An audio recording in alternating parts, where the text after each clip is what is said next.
Start. Good morning everyone. Shri Nandishwar विद्यालय द्वारा संचालित ऑनलाइन क्लासेस में आपका स्वागत है।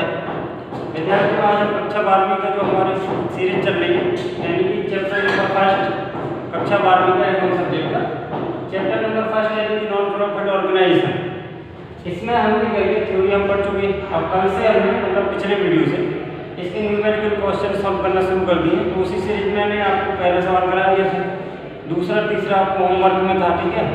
अब हम इसका छठवां सवाल लेकर आए हैं, क्योंकि 5 सवाल लगभग एक से तो आप सॉल्व कर लेंगे, ठीक है। नहीं हो सॉल्व तो बताना मुझे, मैं उनको भी सॉल्व करा दूँगा आपको, ठीक है। विद्यालय में आकर संपर्क कर लेना, बता।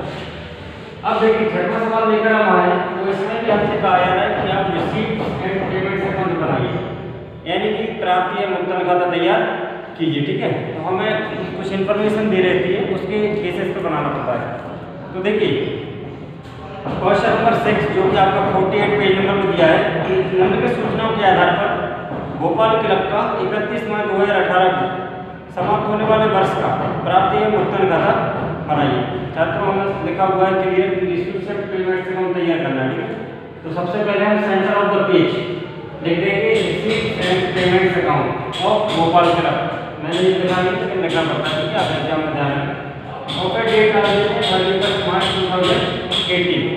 डेबिट साइड पे ऐसा किया जाता है, रिसीप्ट आती है, अमाउंट प्लस पेमेंट का अमाउंट क्रिएट करेंगे। अब हम शुरू करते हैं इसको सबसे पहले से कैश बैलेंस। देखिए सबसे पहले हम इसका डेबिट साइड में रुपये यूज करेंगे और क्रेडिट साइड में बाइसेप्स का यूज करते हैं, जान लो। चलिए तो सबसे पहले हम इसका जो बैलेंस होता है, यानी कि टू बैलेंस रीडिंग वो लिखते हैं। ये हमारा देखिए कैश बैलेंस भी हो सकता है और बैंक बैलेंस भी हो सकता है, ये 3750 रुपये का दिया हुआ है।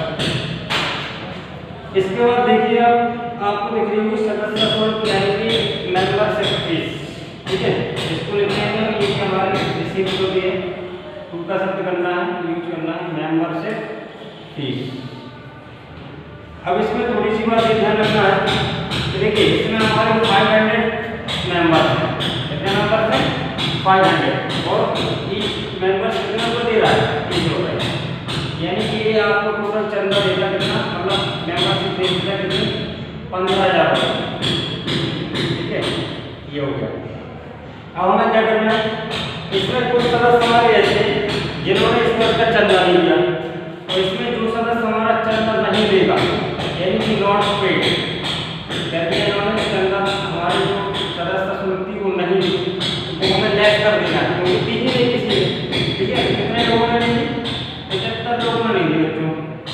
75 के हिसाब से आप 30 रुपये के हिसाब से 75 सदस्यों को निकाल देंगे, ठीक है। तो ये आपका आ जाएगा, देखिए 75 × 30, यानी कि आ जाएगा आपका 2250। और इसमें से जैसे ही आप ये माइनस करेंगे तो ये आपका रहेगा यानी कि 12,700, ठीक है बच्चों। अब आप देख लीजिए थोड़ा ध्यान से, इसमें हम लोग करते हैं पहले तो टोटल जितने मेंबर हैं और जितने रुपये इनसे लेना है उनका एक कितने लोगों टोटल फीस कितनी लेनी थी, फिर नोट पे कितने लोगों ने नहीं पाया वो माइनस कर दो। फिर इसमें एक लाइन और लिखी है कि कुछ सदस्य जो थे वो हमारे एडवांस भी दे गए, कैसे दे गए, एडवांस। तो देखिए एडवांस 25 सदस्यों ने दे दिया है, एडवांस को मैं प्लस कर दिया, यानी कि एडवांस कितने दे गए थे, एडवांस हमारे 25 सदस्य दे गए और एक सदस्य हम कितने ले रहे हैं 30 रुपये के साथ, यानी 25 की 75, ठीक है। ये रुपये देखिए हमें एडवांस में मिले, हमने एक बार इंटू करके देखे तो 25 × 30 यानी कि 700। जैसे ही आप इसमें ऐड करोगे इसको तो ये आपका बाहर निकल के आएगा 30,500, ठीक है। इतना आपकी ये निकल के आ जाएगा। तो छात्रों ये मेंबरशिप फीस के बारे में मुझे बताना था आपको, बहुत जरूरी बात ये। अभी तक आपने क्या किया, जो सवाल किए ना उसमें सिंपल मेंबरशिप फीस दे रही थी, तो उसमें कोई प्रॉब्लम नहीं थी। इसमें लेकिन 3 स्टेप्स में हमें मेंबरशिप फीस लिखना पड़ती। पहले तो टोटल मेंबर कितने हैं वो लिखो, और पर ईच मेंबर कितना रुपया दे रहा है उसका इंटू कर दो, ये आ गया, ठीक है। फिर इसमें से नॉट पेड कितने हैं, यानी कि चुकाया किन लोगों ने, उसमें कह रहा था कि 75 हमारे मेंबर ऐसे जिन्होंने पैसे नहीं दिए, तो 30 के हिसाब से 12,700 रुपये की घटाने लग जाएगा, 22 रुपये। फिर इसमें से 25 सदस्य ऐसे थे जो नेक्स्ट ईयर का मतलब एडवांस भी देगा, एडवांस को प्लस कर देंगे, ठीक है। ऐसे टोटल घटा के जोड़ के फिर बाहर निकालना होता है अमाउंट की, नेट अमाउंट, ठीक है, वो वाली। इसके बाद देखिए फिर आपको दिख रहा होगा बिजली के पंखे, यानी कि इसको बोलते हैं इलेक्ट्रिक फैंस।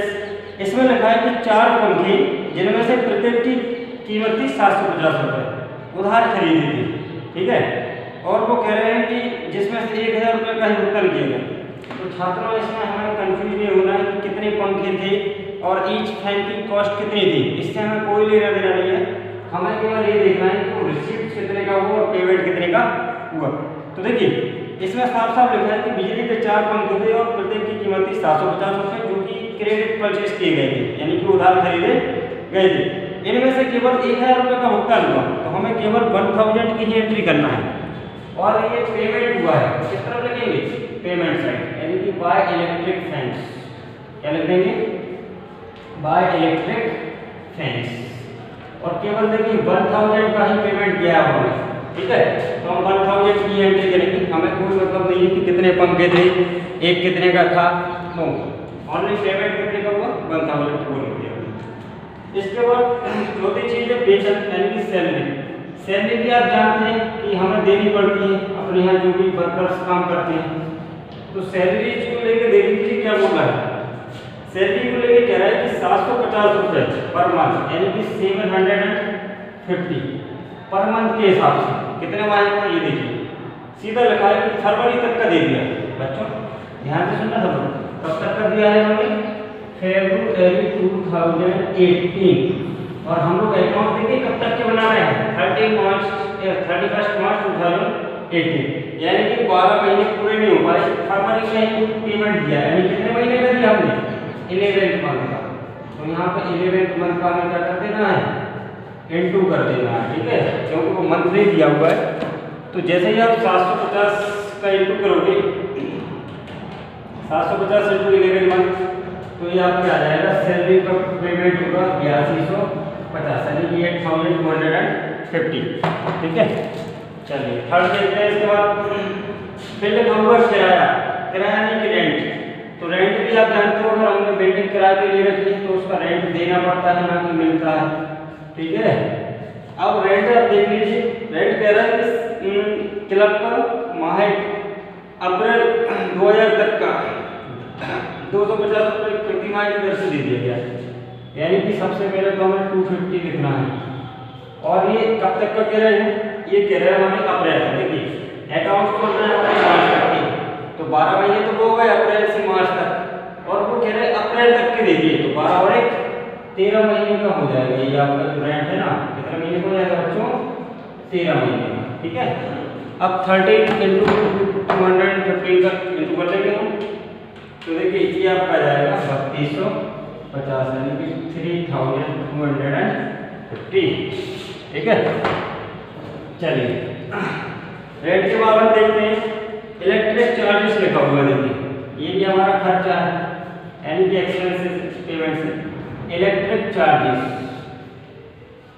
इलेक्ट्रिक चार्जेस हम देख लेते हैं। देखिए इन्होंने क्या बोला इलेक्ट्रिक चार्जेस के बारे में, कि 640 रुपये दिए गए हैं और 60 रुपये देना शेष है। तो मैंने क्या बताया था, हमें केवल पेमेंट देखना है कि पेमेंट कितने का होगा। तो देखिए क्लियर लिखा है कितने रुपये दिए गए, 640, यानी कि 640 रुपये, बस कितने देना शेष है इसमें कोई लेना देना नहीं। लास्ट ऑफिस एक्सपेंसेस, यानी कि कार्यालय व्यय, तो कार्यालय व्यय भी हमने कितनी ऑफिस एक्सपेंसेस के नाम से, इसको जरा हमें देख लेना है। देखिए ऑफिस एक्सपेंसेस के बारे में वो कह रहा है कि 450 रुपये हुए, देखिए इधर सॉरी 425 रुपये हुए हैं, मतलब दिए नहीं है, क्या किए हुए हैं, ठीक है। और जिनमें से 100 रुपये अलग था, यानी कि हमने नेट जो पेमेंट किया होगा वो कितने का किया होगा, वो किया होगा आपने 350 का। आया कि नहीं समझ में, क्योंकि 425 रुपये का तो हमारा टोटल पेमेंट हो रहा था, जिसमें से 100 रुपये हम बाकी छोड़ आए, यानी कि कितने का पे करके आया 325। तो यहाँ पर 325 रुपये का लिखना पड़ेगा हमें, ठीक है। चलिए अब मैंने आपको एक बात बताई थी कि जब ये हमारा डेबिट साइड की रिसीप्ट और क्रेडिट साइड की पेमेंट जब हो जाती है तो हमें क्या करना पड़ता है, डेबिट के बैलेंस में से क्रेडिट का बैलेंस घटाना पड़ता है। चलिए हम करते हैं, पहले डेबिट साइड पे टोटल लगा लेते हैं। देखिए ये हो जाएगा 13 और 3 16,000, 16 और 1 17,250 आ जाएगा ये। चलिए एक बार और काउंट कर लेते हैं, 3750 प्लस 13,500 यानी कि ये आ गया आपका 7,025, 17,025, ठीक है।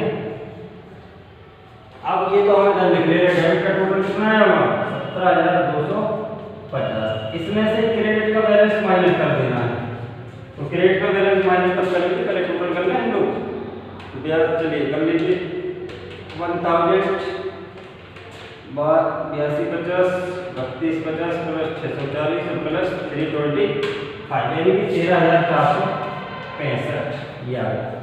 अब क्या करना है, जैसे हमने डेबिट क्रेडिट का टोटल लगा लिया तो डेबिट के बैलेंस में से क्रेडिट का बैलेंस घटा देना है, यानी कि 17,250 ये रहेगा आपका 3785। तो ये जो आपका आ गया यही आपका आंसर कहलाता है, जिसको हम बैलेंस शीट के नाम से यहाँ पर लिख देते हैं। ठीक है, एक बार मैच कर लें पहले, देखिए बिल्कुल सही आ गया हमारा। अब ये लिखेंगे कैसे, ये मैंने कल आपको बताया था पहले सवाल में।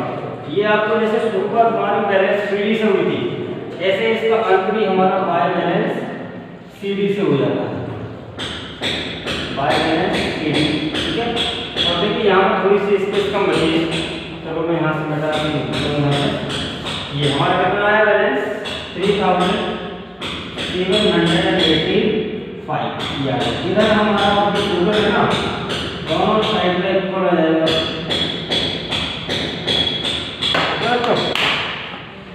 तो देखिए कितना आसान होता है हमारा रिसीप्शन पेमेंट अकाउंट बनाना। अब आप इसमें मैं ये बात ध्यान रखना कि मेंबरशिप फीस को आप कैसे ट्रीट करेंगे, बस बाकी सब तो वैसे ही है। रिसीप्ट है तो इधर ले लो, पेमेंट है तो इधर ले लो, ठीक है। तो बच्चों उम्मीद है आपको रिसीप्शन पेमेंट अकाउंट अब अच्छे से आ गया होगा समझ में। अब इसी सीरीज में आपको दो सवाल हैं 7 और 8, ये आपको करके देख लेना है, ठीक है। और जो भी प्रॉब्लम हो आप विद्यालय में आके आए तो मैं सॉल्व करवा दूंगा, बेस्ट तो आएगी नहीं, प्रॉब्लम कर लेंगे। अब हम जानेंगे इनकम एंड एक्सपेंडिचर अकाउंट कैसे बनाया जाता है। चलिए तो अब मैं पहले आपको बता देता हूँ कि इनकम एंड एक्सपेंडिचर अकाउंट है क्या है, ठीक है। चलिए इसको हटा देते हैं, थोड़ा सा समझना पड़ेगा। देखिए ये वीडियो को पॉज करके आपको नोट कर लेना, ठीक है। हाँ देखिए दिख रहा है पूरा। अब हम इसके सवाल जानने वाले हैं, कौन से वाले, इनकम एंड एक्सपेंडिचर। तो बच्चों थोड़ी सी एक बात ध्यान ये रखना है आपको, इनकम एंड एक्सपेंडिचर जो अकाउंट है, कौन सा अकाउंट होता है, इनकम एंड एक्सपेंडिचर, वो हमारा बनता है रिसीप्ट्स एंड पेमेंट्स अकाउंट की बेसिस पर। यानी कि रिसीप्ट्स एंड पेमेंट्स अकाउंट आपको दिया होगा और उसके आधार पे आपको इनकम एंड एक्सपेंडिचर अकाउंट तैयार करना होता है। तो उसमें अंतर बहुत ज़्यादा है, अंतर मैं आपको बताऊंगा, पहले मैं उसको बताया था किस तरीके से बनता है, ठीक है। देखिए सबसे बड़ी बात तो ये है इसमें, जो कि हमारा एक्सपेंडिचर होता है वो आता है इसकी डेबिट साइड, इसमें पूरा होता चलता है। एक्सपेंडिचर जो होता है वो तो आता है आपका डेबिट साइड, ठीक है। अमाउंट आ जाएगी यहाँ पर और ये जाएगा आपका इनकम। तो इसमें देखने वाली बात ये कि जो हमारा रिसीप्ट्स एंड पेमेंट्स अकाउंट के आधार पर ये तैयार होगा, तो आप देख रहे होंगे कि आपकी उत्तर खाली नहीं होगा,